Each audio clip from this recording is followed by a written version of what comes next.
ঠিক একই রকম ভাবে এদের মতনই আরেকজন ছিল যার নাম হুন্ড। কে বললো? হুন্ড। হুন্ড এসে কি বললো? হুন্ড এসে বললো যে আমি ইলেকট্রনগুলোকে জোড়া জোড়া করে বাক্সবন্দি করব। বোঝা গেল কি বললাম? হুন্ড এসে কি বললো? ইলেকট্রনগুলোকে জোড়া জোড়া করে বাক্সবন্দি করব। ও বলল একটা বাক্সে এক জোড়া ইলেকট্রনই রাখা যাবে, একটা ঊর্ধ্বমুখী আর একটা নিম্নমুখী। বোঝা গেল? আমি কি বললাম? এই ইলেকট্রনকে বাক্সবন্দি করার কথা কে বলল? হুন্ড বলল। একটা বাক্সে সর্বাধিক কতগুলা ইলেকট্রন? দুইটা ইলেকট্রন, একটা ঊর্ধ্বমুখী আর একটা নিম্নমুখী। ঊর্ধ্বমুখীর মান +1/2, নিম্নমুখীর মান -1/2। বুঝলেন? তাহলে ইলেকট্রনকে বাক্সবন্দি করার কথা কে বলল? হুন্ড বলল। একটা বাক্সে সর্বাধিক কতগুলা ইলেকট্রন থাকবে? দুইটা, একটা ঊর্ধ্বমুখী আর একটা। হুন্ডের ঊর্ধ্বমুখী ইলেকট্রনের মান +1/2, নিম্নমুখী ইলেকট্রনের মান -1। বোঝা গেল তো? তাহলে হুন্ড কি বললো? একটা বাক্সে সর্বাধিক দুইটাই। এইবার আমাকে যদি বলে 10টা ইলেকট্রন আটাইতে হবে, তার মানে আমার কতগুলো বাক্স লাগবে? 10টা ইলেকট্রন আটাইতে হবে। কয়টা বাক্স লাগবে? 5টা। তার মানে 5টা কি? একটা, দুইটা, তিনটা, চারটা। এটাও ছোট হয়ে গেছে। কয়টা ইলেকট্রন? 10টা আটাইতে হবে। কেমন করে সাজাবো? 1 2 3 4 5 6 7 8। বলো ঠিক সাজালাম না ভুল সাজালাম? ভুল সাজাইছি। কেন ভুল সাজাইছি? ও আচ্ছা আচ্ছা, ও একটা তো নিচের দিকে হবে, তাহলে তাই করি। বলো 1 2 3 4 5 6 7 8 9 10। বলো ঠিক সাজাইছি? না, এখনো ঠিক সাজাই নাই। সব সময় মনে রাখবা যখনই হুন্ডের পদ্ধতিতে ইলেকট্রন সাজাবো সবার আগে বাক্সগুলা ঊর্ধ্বমুখী ইলেকট্রন দ্বারা পূর্ণ করতে হবে, তারপরে নিম্নমুখী ইলেকট্রন দ্বারা পূর্ণ করব। তার মানে আমি সাজাই 10টা সাজাইতে হবে। 1টা 2টা 3টা 4টা 5টা। এবার এখান থেকে শুরু করবো। 6 7 8 9 10। এবার বোঝা গেল তো পদ্ধতি? এবার তোমাকে যদি বলো তো 8টা ইলেকট্রন সাজাও, কয়টাতে সাজাতে পারো? মানে 8টা ইলেকট্রন সাজাইতে বললো, তার মানে ন্যূনতম কয়টা বক্স তোমার লাগবেই? কয়টা লাগবেই? ন্যূনতম ইয়ে করতে গেলে 4টা লাগবেই। কিন্তু 4টা কি তুমি বানাইতে পারবা? তার জন্য 8টার কথা আমি বলি না। যদি বলি এই 10টার মধ্যে 8টা ইলেকট্রন সাজাও, কেমন করে সাজাবা? কেমন করে সাজাবা বলো তো? 8টা ইলেকট্রন সাজাতে বলছি, কিন্তু সবার প্রথমে আমি ভর্তি করব কি? 1টা 2টা 3টা 4টা 5টা হয়ে গেল। এবার কোথা থেকে শুরু করবো বলো? 6টা 7টা 8টা, বাস শেষ। হ্যাঁ, এটা পরে বলবো। অ্যাকচুয়ালি 4টা বক্স তৈরি করা যায়নি কিনা এইখানে একটা ব্যাপার আছে, একটু পরে বলি, একটু অপেক্ষা করো। আচ্ছা, যদি এই 8টা ইলেকট্রন তো এইভাবে সাজাইলাম, আমি আলাদা আলাদা ভাবেও সাজাইতে পারি। কেমন করে সাজাতে পারি দেখো।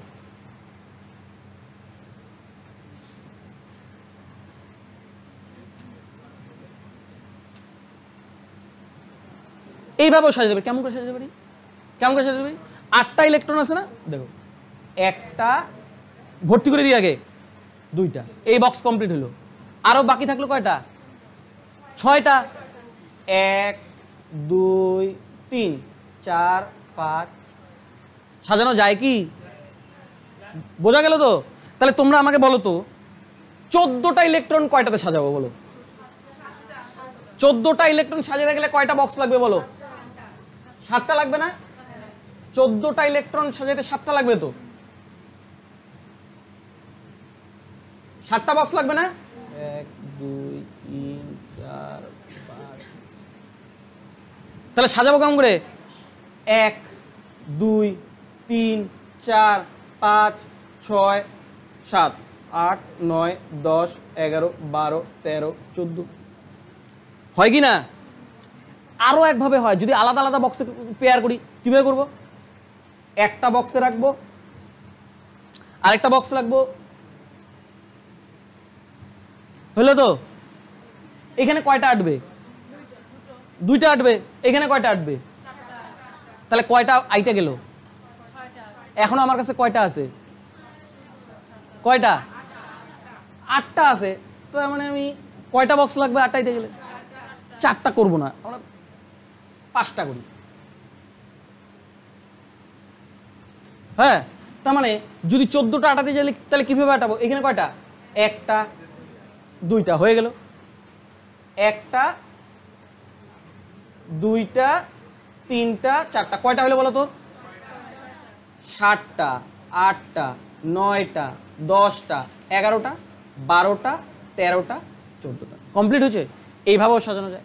এইবার তোমাদের বারবার মাথায় প্রশ্ন আসতেছে যে স্যার বারবার খালি এই কয়টাতে আঁকাইতেছে কেন? 4টা বক্স আঁকাইতে কইতেছি, 4টা আঁকায় না কেন? আসতেছে না মাথায়? হ্যাঁ, কেন আমি আঁকাইতেছি না সেটা বলতেছি। দেখো আমি কিন্তু 4টা আঁকাইনি, তোমরা 8টা, এই যে 8টা বাকি নাকি কয়টা ছিল? 4 2 6 8টা বাকি ছিল না? স্যার কেন 4টা বক্স আঁকায়নি, 5টাই কেন আঁকাইলো, তাই না? এবার শোনো, তাহলে আমরা ইলেকট্রন সাজানোর পদ্ধতি কয়টা শিখলাম? একটা বলে গেছিল বরবরি কক্ষ পদ্ধতি, আরেকটা কে বললো? ওইটা কি সাবশেল পদ্ধতি, আর এইটাকে বলা হয় কক্ষক। এটা কি বলবো? কক্ষক বা অরবিটাল। কি বলা হয়? অরবিটাল। এটা এটা কে বলছে? হুন্ড। বোঝা গেল তো? তাহলে আমাদের একটা কক্ষ সেল থিওরি, একটা সাবশেল থিওরি, আর একটা অরবিটাল থিওরি, এই তিনটার কোলাবোরেশন করি, তিনটাকে একসাথে করি। বোঝা গেল তো? করি। তাহলে এগুলো মুছি। এবার দেখো, সবার প্রথমে কক্ষ সেল থিওরি কে দিছিল? বরবরি। বরবরি। এই বরবরি সেলগুলাকে কি নামে ডাকলো? কে এল এম, কে এল এম এন। আচ্ছা, কে তে কয়টা আটে বলো? কে তে কয়টা আটে? এল এ কয়টা আটে? এম এ কয়টা আটে? আর এন এ? ঠিকঠাক বললা তো? কোনো ভুল নাই তো? আচ্ছা, এইবার কোন থিওরিতে আসবো? সাবশেল। এটা কি আসলো? আফাবাউ। আচ্ছা, আফাবাউ কিভাবে সাজাতে বলছে? এসপিডিএফ। আচ্ছা, এস এ কয়টা? পি তে কয়টা? ডি তে কয়টা? আর 4-এর গ্যাপ। ক্লিয়ার তো? এবার একটা জিনিস বোঝো তো, কে তে 2টা হলো তো, কে তে 2টা, এস এও 2টা, তার মানে কে মানে আমরা এস বলতে পারি না? পারি কি পারি না? হয় কি না? আচ্ছা, এইবার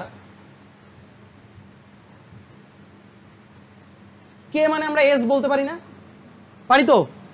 কে তেও 2টা আটে, এস এও 2টাতে এস বলতে পারি। আচ্ছা, এল এ কয়টা আটে? আর পি তে কয়টা আটে? আর এল মানে কয়টা? 8টা। এবার দেখো, এই এল এস মানে তো 2টা, তার মানে এই কে এর জায়গায় আমি এস লিখতে পারি। আচ্ছা, এল আটে 2টা আর পি তে আটে 6টা, তার মানে এই এল সমান সমান আমি কি বলতে পারি? এস কমা পি বলতে পারি কি পারি না বলো? এই দেখো, এস এ কয়টা আটে? 2টা, আর পি তে কয়টা আটে? টোটাল কয়টা হয়ে গেল? বোঝা যাইতেছে? ঠিক একইভাবে এম এ আটে 18, তাহলে 18টা কিভাবে লিখবো? আফাবাউয়ে 18টা কিভাবে লিখবো? 18 ডি মানে কিন্তু 10টা, তার মানে কি এস এ 2টা, পি তে কয়টা? 6টা, 6 2 কত? 8টা, লাগে কিন্তু আমার 18টা, তার মানে কত হইলো? এস পি ডি বলতে পারি কি পারি না? দেখো তো 18টা হইলো কি হইলো না? আচ্ছা, 32টা কিভাবে লিখবো? এফ মানে কিন্তু 14, এস পি ডি এফ হিসাব করে দেখো 32ই হয়। 8 2 কত? সরি, 6 2 কত? 8, 10 কত? 18, আর 14 কত? বোঝা যাইতেছে? নীলাঞ্জন বুঝতে পারছো? কে মানে 2টা ইলেকট্রন, এস মানেও 2টা, তার মানে কে ফর এস আমি লিখতেই পারি। এল এ 8টা ইলেকট্রন, আফাবাউতে এটা লিখবো কিভাবে? এস এবং পি। এম এ 18টা, এম কে আমি আফাবাউতে লিখবো কি? S P D. N A 32টা, আফাবাউতে লিখবো কি? S P D F. Clear? Collaboration বুঝতে পারতেছো তো? এরপরে কে আসবে বলো? হুন্ড আসবে।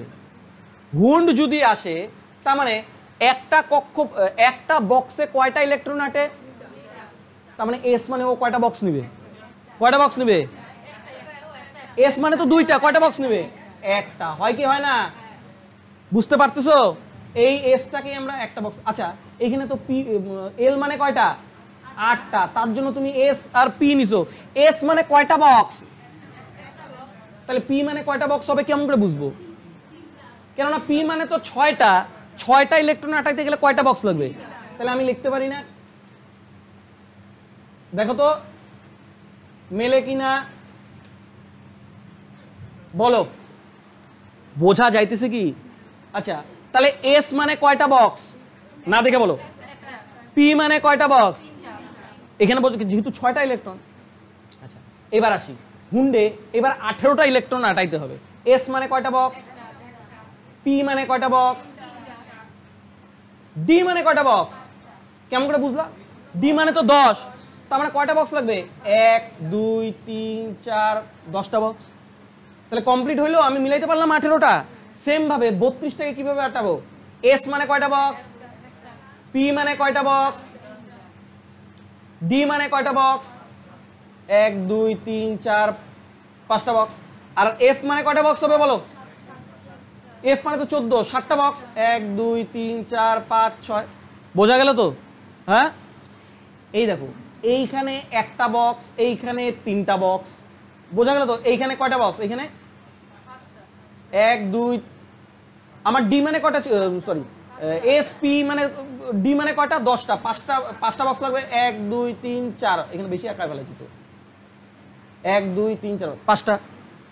এফ মানে কয়টা বক্স? 7টা। বক্সের সংখ্যা কোথাও কি ইভেন নাম্বার আছে? আছে কি? বক্স সব সময় কোন নাম্বারে হয়? অড নাম্বারে। দেখো এসেও কয়টা? একটা। সব সময় বক্স কোন সংখ্যায় হয়? অড নাম্বারে। আর তোমরা যে এতক্ষণ জিজ্ঞাসা করতেছিলে স্যার 4 কেন আঁকাবো না, 4 কেন আঁকাবো না, এখন বুঝতে পারতেছো তো? বক্স কোনো সময় জোরে নেওয়া যায় না, বক্স কোনো সময় জোর সংখ্যা হয় না, সব সময় বেজোর সংখ্যাই হয়। এই জন্যই আমি 4টা বক্স আঁকাইতেছিলাম না। বোঝা গেল তো কেন? তাহলে বলো না দেখে, এস মানে কয়টা বক্স বলো? এস মানে কয়টা বক্স, পি মানে কয়টা, ডি মানে কয়টা, আর এফ মানে? তার মানে বক্সগুলো কিরকম বললাম? তাহলে বক্সের সংখ্যা বলো 1 3 5 7, মানে পরপর কি বেজোর সংখ্যা না? তাহলে বক্স সবসময় বেজোরেই হবে। 1 3 5 7। এস মানে কয়টা ইলেকট্রন? বক্স লাগবে কয়টা? এস মানে যদি 2টা ইলেকট্রন হয় তাহলে কে মানে কত? 2টা ইলেকট্রন। এল মানে কয়টা ইলেকট্রন? আফা বাউতে কি কোন সাবশেল? এস এবং পি। তার মানে বক্স লাগবে এস এর জন্য কয়টা, পি এর জন্য কয়টা? আচ্ছা এম মানে 18, তার মানে আফা বাউ হিসেবে তৈরি হবে কি কি? S P D. এস মানে কয়টা বক্স? একটা। পি মানে কয়টা? ডি মানে কয়টা? আচ্ছা এন, এন মানে কত? 32। এন মানে 32, তার মানে আফা বাউতে কি কি হবে? S P D F. S এর জন্য কয়টা বক্স? পি এর জন্য কয়টা বক্স? 3টা। ডি এর জন্য আর এফ এর জন্য? সব বোঝা হয়ে গেল তো? কোনো সমস্যা নাই তো? ক্লিয়ার তো?